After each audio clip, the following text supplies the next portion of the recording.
sure. Let's just touch on DJ real Right. quick. One of the defensive leaders, but how can you, on the offense, how can you seniors kind of take this situation and turn it into a positive? Really the first thing I'm going to do as soon as we get in that locker room is reach out to DJ, give him a phone call. Just let him know, take his time, whatever he needs to get accomplished, he needs to handle his business and we'll handle ours. As a team, adversity hits all the time. Similar to Isaiah Battle, we're excited that it happened before the season starts and not in the middle of the season. But we have a ton of studs. All we do at Clemson is reload. We got 5-star defensive tackles all over the place. So that's a position that, we're going to be okay at. You've had to go against some of these three techniques and those guys during camp.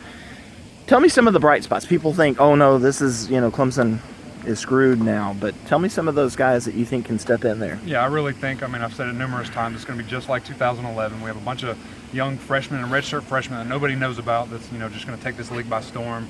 Albert Huggins, Christian Wilkins, Jabril, all these guys. Rod Byers is doing incredible as senior leader as well. We have tons of people that can step up and play, and now they're going to get a bigger opportunity than they would before. And it's going to be a little trial by fire, but, they're ready. As a senior going up against these guys, are you going to kind of mentor them a little bit so that they can have a little bit more experience? Well, I think we have such a family atmosphere here at Clemson. That's something that, happens off the field and on the field. So we always want to see our guys improve and get better. So definitely, I think we've done that throughout camp. There'll be times where myself or Ryan or Joe will, take the younger guys aside and be like, look here, when you're lining up this way, you're showing us that you're doing a little bit something different. So we're going to continue to do that. Like I said, their opportunity to play is just a little bit bigger now. Who do you personally think will be taking Reeder's spot? Who's the most prepared?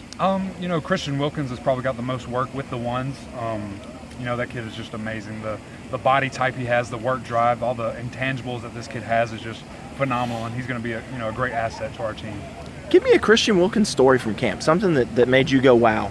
Just the speed and the quickness that he has already. A guy coming from Connecticut, you probably didn't think that he did too much. I think he came from a type of boarding school or prep school up there, so maybe we thought that he was just playing against younger guys that weren't big enough to block him or stuff like that. But then when you get him here and you see what he's able to do, the kid's just phenomenal.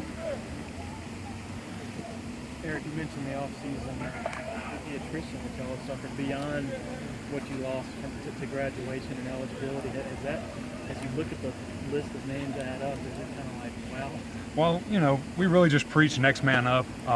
We've been doing that for the 5 years I've been here at Clemson. We've, always had something happen, whether it was, Sammy being suspended a couple of games or Martavis being suspended, people getting hurt in bowl games and freshmen having to come up and play. So like I said, we're happy that it happened before the season, so we didn't, it's not a big surprise or shock to anyone, and we're having to make a whole new game plan on a Thursday night, and we're about to play on Saturday. Speaking of that, we've had a little extra time. It seems like this should be game week. Yeah, golly. The Beanie Bowl is going to be Friday. Right. Is it time to get this thing going? Yeah, man, I'm so tired of, smacking the crap out of Ben Bolaware over and over again. Yeah, we're ready to see different color. It's getting real tiring seeing orange and white out there every day. Have you started preparing for Wofford at all? Oh, yeah. This whole week has been a game prep week. Coach Schwinney really wants the next week just to be a polish. We don't want to be adding anything new.